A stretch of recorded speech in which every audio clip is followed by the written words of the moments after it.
ଜଣେ ହେଉଛନ୍ତି ନାରଦ, ଆଉ ଜଣେ ହେଉଛନ୍ତି ବ୍ୟାସ, ଆଉ ଜଣେ ହେଉଛନ୍ତି ଶୁକ, ଆଉ ଜଣେ ହେଉଛନ୍ତି ଶୁକ ଆଉ ଶୁକ। ଏଇ ଚାରି ଜଣଙ୍କ ବିଷୟରେ ନ ଜାଣିଲେ ଭାଗବତ ବିଷୟରେ ଜ୍ଞାନ ହେଇପାରିବ। ତେବେ ଭାଗବତ ଯେତେବେଳେ ଲେଖା ଜଣେ ବ୍ୟାସ ହେଉଛନ୍ତି କୃଷ୍ଣ ଦୈତାୟନ, କୃଷ୍ଣ ବ୍ୟାସଙ୍କ ଭିତରେ।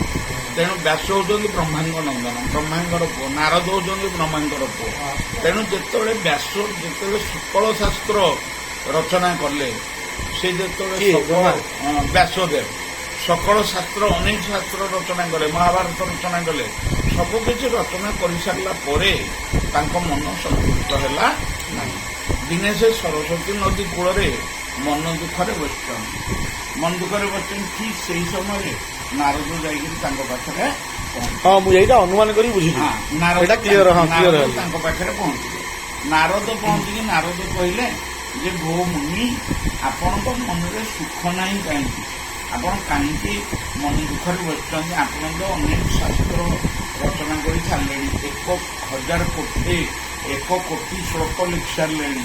ତେଣୁ 1,00,000 ଶ୍ଲୋକ ଲେଖିକି ମହାଭାରତ ସାରିଦେଲେଣି। ସବୁ ଜିନିଷ କରିସାରିଲା ପରେ ଆପଣ କାହିଁକି ମନ ଦୁଃଖରେ ଅଛନ୍ତି? ନା, ମୁଁ ସବୁ କିଛି କରିଛି, କିନ୍ତୁ ମୁଁ ଏଇ ସାଧାରଣ ମଣିଷ କେମିତି ଭାବରେ ମୁକ୍ତି ପାଇବ ତା ପାଇଁ ମୁଁ ଆଜି ପର୍ଯ୍ୟନ୍ତ କିଛି କରିନି। ତେଣୁ ସେଇଥିପାଇଁ ମୋ ମନରେ ବର୍ତ୍ତମାନ କଷ୍ଟ ରହିଲା।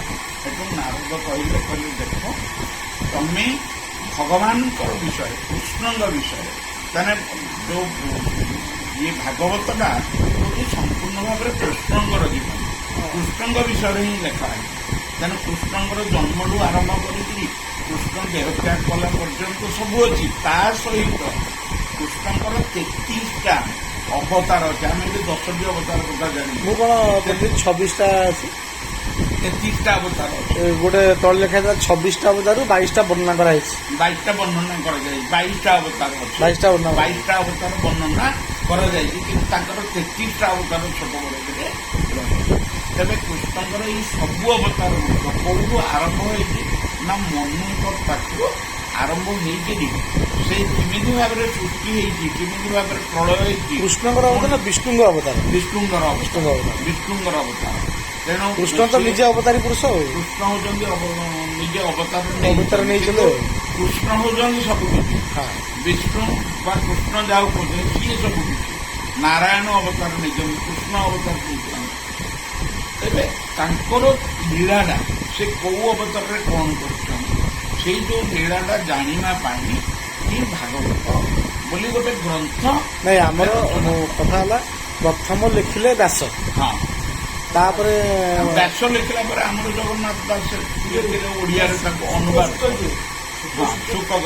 ଗୋଟେ ଓଡ଼ିଆ ଯୋଉ ଜଗନ୍ନାଥ ଦାସ, ଇଏ ତାଙ୍କୁ ପଢିକି ଅନୁବାଦ କଲେ। ଇଏ ପୁରା ଅନୁବାଦ କଲେ। ଜଗନ୍ନାଥ ଦାସ କାହିଁକି ଅନୁବାଦ କଲେ ତା ଉପରେ ବି ଗୋଟେ ଅଛି। ଜଗନ୍ନାଥ ଦାସ ହଉଛନ୍ତି ଯୋଉ କହୁଥିଲେ ଆପଣ ଥରେ ସ୍ୱପ୍ନ ହେଲା ତୁ ଲେଖେ ବୋଲି, ତାପରେ ତାଳପତ୍ର ଲେଖା ଆସିଲାନି, ଡେଲି ଭାଗବତ ଷ୍ଟୋରିଟା ହେଲା।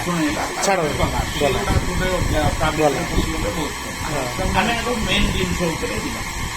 ଆର 2 ଜଣଙ୍କ କଥା କୁହନ୍ତୁ। ଶୁକ ଆଉ ଶୁତ କଥା କୁହନ୍ତୁ। ଯେତେବେଳେ ଭଗବାନ କୃଷ୍ଣ ଯେତେବେଳେ ଦେହତ୍ୟାଗ କରିକି ଚାଲିଗଲେ, କଳିର ଆଗମନ ହବ, କଳିର ଆଗମନ ହେଲା ବୋଲି ଭଗବାନ ଜାଣିକିରି ଦେହତ୍ୟାଗ କରିକି ଚାଲିଗଲେ। ସେତେବେଳେ ମୁନି ଋଷି ଯେତେ ସବୁ ତପସ୍ୟା କରୁଥିଲେ, ସବୁ ମୁନି ଋଷି ମାନେ କହିଲେ କୃଷ୍ଣ ଦେହତ୍ୟାଗ କରିକି ଚାଲିଗଲେ, ଆମକୁ କାହା କୋଳରେ ଦେଇକିରି ଗଲେ? ଆମେ ସବୁ ଏତେ ଦିନ ଧରିକି ତପସ୍ୟା କରୁଛୁ, ହୋମ ଯଜ୍ଞ କରି ଆମ ରୋମ ମାନେ ଚମଡ଼ା ଆମର ପାଚି ଯାଇଛି, ତାହେଲେ ଆମେ କ'ଣ କରିବୁ? ବର୍ତ୍ତମାନ ସମୟରେ ଆମେ କେମିତି ମୁକ୍ତି ପାଇବୁ? ତେଣୁ କରିକିରି ସେମାନେ ନୈମିଷା ଅରଣ୍ୟରେ 18 ନୈମିଷା ଅରଣ୍ୟରେ ଯେତେ ସବୁ ଋଷି ଥିଲେ, 10,000 ଋଷି ମାନେ ସବୁ କୋଉ ଜାଗାରେ? ନୈମିଷା ଅରଣ୍ୟ। ଅରଣ୍ୟଟା ବର୍ତ୍ତମାନ ଯୋଉ ଦିଲ୍ଲୀ ଆଉ ବନାରସ ମଝିରେ ଯୋଉ ଜାଗାଟା ଅଛି, ଯୋଉଟା ହିମାଳୟ ପର୍ବତର ପାଦ ଦେଶରେ, ତାପରେ ସେଇ ନୈମିଷା ଅରଣ୍ୟରେ ସମସ୍ତେ ପହଞ୍ଚିଲେ। ପହଞ୍ଚିଲା ପରେ ସେମାନେ କାହାକୁ କିଏ କହିବ ଭାଗବତ ବିଷୟରେ? କଳିଯୁଗ ହେଇଗଲା, ସେତେବେଳେ ଭାଗବତ ଅଲରେଡି ବ୍ୟାସ ଲେଖି ସାରିଲେଣି। ତାହେଲେ ଭାଗବତଟା କିଏ ଜାଣିଛି ଯେ ଆମକୁ ସେଟା କିଏ ବୁଝେଇବ? ତେଣୁ ସେମାନେ କହିଲେ ଯେ ସୂତ ହଉଛନ୍ତି ତାଙ୍କ ଭିତରେ ସେଇଟା।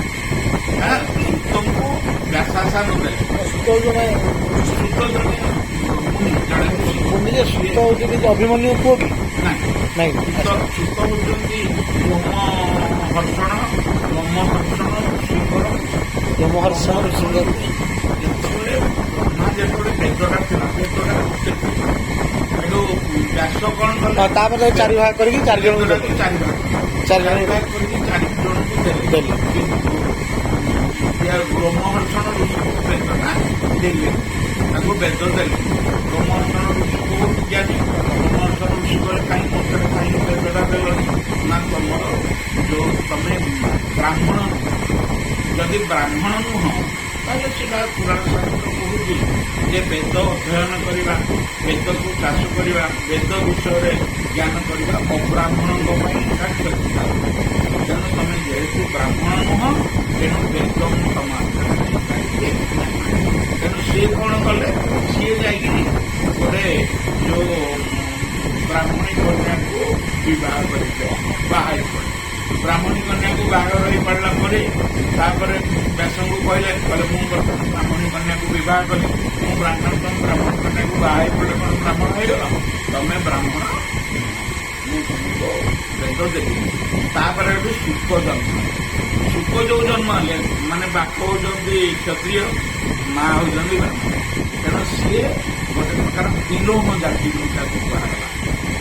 ଯୋଉଟା କି ବହୁତ ଆଗରୁ ସୁତପୁତ୍ର ଥିଲେ, କିଏ କର୍ଣ୍ଣ ଥିଲେ। ତେଣୁ ସେ ଗୋଟେ ବିଲୋମ ଜାତିର ଲୋକ, ମାନେ ଗୋଟେ ବର୍ତ୍ତୀ ସଂଘର ଜାତିର ଲୋକ ଇଏ ଶୁକ। କିନ୍ତୁ ମହାଜ୍ଞାନୀ। ତେଣୁ ପୁରାଣ ଯେତେ ପ୍ରକାର ଅନ୍ୟାନ୍ୟ ପୁରାଣ ଯେତେ ପ୍ରକାର ଯାହା ଥିଲା ଏଗୁଡ଼ା ସବୁ ଲୋମହର୍ଷଣ ଋଷିକୁ କିଏ ଦେଇଥିଲେ? ବ୍ୟାସ। ତେଣୁ ସବୁ ଜିନିଷ ଗୁଡାକ ଉପରେ ତାଙ୍କର ଜ୍ଞାନ କଲେ। ଯେତେବେଳେ ନୈମିଷାରଣ୍ୟର ଋଷିମାନେ ବସିଲେ, ସୂତଙ୍କୁ ସେତେବେଳେ କରିଦେଲେ କଣ, ଯୋଉ ଇଏ କରିଦେଲେ, ପଚାରିଲେ। ସୂତ କହିଲେ ମୁଁ ମହାଭାରତ ତମ କହିବି ଯେ, କିନ୍ତୁ ମହାଭାରତ ତମେ କୋଉଠୁ ପାଇଲ? ଏଇ ଯୋଉ ଭାଗବତ ତମେ କୋଉଠୁ ପାଇଲ? ସେଠୁ ସୂତ କହିଲେ ଯେ ବ୍ୟାସଙ୍କ ଆଶ୍ରମରେ ମତେ କିଛି ଦିନ ଯୋଉ ବ୍ୟାସ ଶିଖେଇଥିଲେ। କାହା ସହିତ ଶିଖେଇଥିଲେ? ନା ସୂତ ହଉଛନ୍ତି ବ୍ୟାସଙ୍କର ପୁତ୍ର। କିମିତି ପୁତ୍ର? ନା ଶୁକ, ତାଙ୍କ ବିଷୟରେ ପୁଣି ଆହୁରି କଥା ଅଛି ଯେ ଶୁକ କିଏ? ମହାଦେବ ଦିନେ, ମାନେ ପାର୍ବତୀ ଦିନେ ଯୋଉ ବସିଛନ୍ତି, ଶଙ୍କର ଅଛନ୍ତି, ନାରଦ ଯାଇକିରି ଶଙ୍କର ନାହାନ୍ତି, ପାର୍ବତୀକି କହିଲେ ତମେ ପଚାରିବ ଶଙ୍କର ତମକୁ ପୁରା ଭଲ ପାଆନ୍ତି ନା ମତେ ଭଲ ପାଆନ୍ତିନି ବୋଲି ତମେ କେମିତି ଜାଣିଲ? ନା ତମକୁ ଭଲ ପାଆନ୍ତି। ନା ମତେ କେମିତି ଭଲ ପାଆନ୍ତି? ନା ଆସିଲେ ପଚାରିବ, ତମକୁ ସେ ମଣିଷର ମୂର୍ତ୍ତିକାରକ ଦିବ୍ୟ ଜ୍ଞାନ ବା ବ୍ରହ୍ମ ଜ୍ଞାନ କଥା କହିଛନ୍ତି କି? ପାର୍ବତୀ କହିଲେ ନା ମତେ ତ କହିନାହାନ୍ତି। ଶିବ କହିଲା ବେଳେ ଶିବ ଆସିଲେ କହିଦେଲେ, ଶିବ କହିଲେ ଟିକେ ନାରଦ ଆସିଥିଲେ କି ଶିବ ଦ୍ୱାରରେ କହିଲେ ସିଏ ଆସିକି କଳି ଲଗେଇ ଦେଇଛନ୍ତି, କହୁଛନ୍ତି କହିଛନ୍ତି, ତାହେଲେ ମୁଁ ବ୍ରହ୍ମଜ୍ଞାନ ତମକୁ କହୁଛି। କିନ୍ତୁ ବ୍ରହ୍ମଜ୍ଞାନ ଶୁଣିଲା ବେଳେ ତମେ ମାରିବ। କିଏ ମାରିଲେ? ବ୍ରହ୍ମଜ୍ଞାନ ଆରମ୍ଭ କଲେ। ବ୍ରହ୍ମଜ୍ଞାନ ହଉଛି କଣ? ନା ମଣିଷର ଭିତରେ ଯୋଉ ପରମାତ୍ମା ଆତ୍ମା ଅଛନ୍ତି, ଆତ୍ମା ପରମାତ୍ମାର ଜ୍ଞାନ, ଯାହାକୁ ଜାଣିଲେ କି ମଣିଷ ମୁକ୍ତି ପାଏ। ମାରି ଚାଲିଛନ୍ତି। ପାର୍ବତୀ ଚାରିପଟେ ସେଠୁ ଗୋଟେ ମଲା ଶୁଆଟିଏ ସେ ଗୁମ୍ଫା ଭିତରେ ଥିବା। ବ୍ରହ୍ମଜ୍ଞାନ ଶୁଣିକିରି ମଲା ଶୁଆଟା ବଞ୍ଚିଗଲା। ଇଏ ଯେମିତି ବନ୍ଦ କରିଦେଲେ, ମଲା ଶୁଆ ଏଠୁ ଲାଗିଲା। ଆଉ ଯେତେବେଳେ ମାରିବାକୁ ଲାଗିଲା, ଶିବ ଜାଣିଲେ ଯେତେବେଳେ ସେ ମାରୁଛି ବୋଲି, ଶିବ କହିଲେ ଏଇଟା କିଏ ରେ, ଏଇଟା ମାରୁଛି। ତ୍ରିଶୂଳ କଲେ ମାର, ଘୋଡ଼ା ତାକୁ ନେଇଗଲା, ସବୁ ଚୋରି କରିକି ବ୍ରହ୍ମଜ୍ଞାନ ଚୋରି କରିକି ନେଇଗଲା ଘୋଡ଼ା ତାକୁ। ତା ପଛରେ ତ୍ରିଶୂଳ ଗୋଡ଼େଇଲା ବେଳକୁ ବ୍ୟାସଦେବଙ୍କର ମା ମିଥିକା ତାଙ୍କ ମା, ସିଏ କଣ କରୁଛନ୍ତି ନା ନଦୀ କୂଳରେ ବସିକି, ସରସ୍ୱତୀ ନଦୀ କୂଳରେ ବସିକି ସେ ଏମିତି ହାତ କରିକି ହାଇ ମାରିଲା ବେଳେ ଇଏ କିଛି ବାଟ ନ ପାଇକି ପାଟି ଭିତରେ ପେଟ ଭିତରକୁ ପଶିଗଲା। ଆଉ ତ୍ରିଶୂଳ କହିଲା ବର୍ତ୍ତମାନ ଦିଟା ଦୋଷ ହବ। ଏକରେ ବାଳକ ଅପରାଧ, ବାଳକକୁ ମାରିଲେ ଅପରାଧ ହବ, ନାରୀକୁ ମାରିଲେ ଅପରାଧ ହବ। ଇଏ ପୁଣି ବ୍ୟାସର ସ୍ତ୍ରୀ, ମୁଁ ୟାକୁ ମାରିଲା ବେଳେ ଶିବ ବ୍ୟାସଙ୍କ ଭିତରେ। ତେଣୁ ତ୍ରିଶୂଳ ଫେରିଗଲା। ତ୍ରିଶୂଳ ଶୁକ୍ଳ ଫେରିଗଲା ପରେ ଇଏ ଆଉ ଜନ୍ମ ନେଲେନି। କିଏ? ଶୁକ ଆଉ ରହିଗଲେ, ଶୁକ ଆଉ ଜନ୍ମ ନେଲେନି। ବ୍ୟାସ ଜାଣିପାରିଲେଣି 12 ବର୍ଷ ପଳେଇଲା। 12 ବର୍ଷ କାଳ ବିତିକା ଇଏ କଷ୍ଟ ପାଉଛନ୍ତି। ସେଠୁ ତାପରେ ସିଏ କହିଲେ, ବ୍ୟାସ କହିଲେ ତମେ କିଏ ଅଛ ଏଇ ଗର୍ଭରେ, ତମେ ଶୀଘ୍ର ପଦାକୁ ଆସ, ଏଇ ପ୍ରାଣୀଟି କଷ୍ଟ ପାଉଛି। ନା ମୁଁ ଯିଏ ଅଛି, ମୁଁ ପଦାକୁ ଯିବି, ମତେ ବିଷ୍ଣୁ ମାୟା ସ୍ପର୍ଶ କରି ନେବ। ମତେ ମୁଁ ଯଦି ଯିବି ମାତୃଗର୍ଭ ଦେଇକିରି ମତେ ମାତୃହରଣ ଦୋଷ ଲାଗିବ। ତେଣୁ ମତେ ଗୋଟେ କୌପୁନୀ ଦେଲେ ମୁଁ ବାହାରକୁ କୌପୁନୀ ଦେଲେ ବୋଲି ସଂସ୍କୃତ ଯୋଉ ଭାଗବତ କହୁଛି, ସଂସ୍କୃତ ଭାଗବତ କହୁଛି ସୂତ ହଉଛନ୍ତି ଉଲଗ୍ନ, କିନ୍ତୁ ଆମର ଓଡ଼ିଆ ଭାଗବତ ସେ କହୁଛନ୍ତି ସେ କୌପୁନୀ ମାରିକି ଜନ୍ମ ହେଲା। ଯେମିତି ସୂତ ଜନ୍ମ ହେଲେ ସେ ଦୌଡ଼ିକି ପଳେଇଲେ। ସେ ହଉଛନ୍ତି ବ୍ରହ୍ମଜ୍ଞାନୀ। ଇଏ ବ୍ରହ୍ମଜ୍ଞାନୀ, ତାର ପଇସା ନେବା ଦରକାର ନାହିଁ, ତାର କୌଣସି ସଂସ୍କରଣ ହେବା ଦରକାର ନାହିଁ, ତାର କିଛି ହେବା ଦରକାର ନାହିଁ। ତେଣୁ ତାର ନାମକରଣ ବି ନାହିଁ। ତେଣୁ ସେ ଯେହେତୁ ସୁଖ ପକ୍ଷୀ ଥିଲେ ବୋଲି ତାକୁ ସୁଖ ବୋଲି କହିଲେ। ସିଏ ଯାଇକି ସେ ସବୁଠେ ପ୍ରବେଶ କରିଥିଲେ, ବ୍ରହ୍ମ ସବୁଠେ ପ୍ରବେଶ କରିଥିଲେ। ଯେମିତି ଆମର ବ୍ରହ୍ମ ଦାରୁ ଭିତରେ ପ୍ରବେଶ କରିକିରି ଅଛନ୍ତି, ଗଛ ଲତା ସବୁ ଭିତରେ ସେ କୁଆଡ଼େ ଲୀନ ହେଇଗଲେ।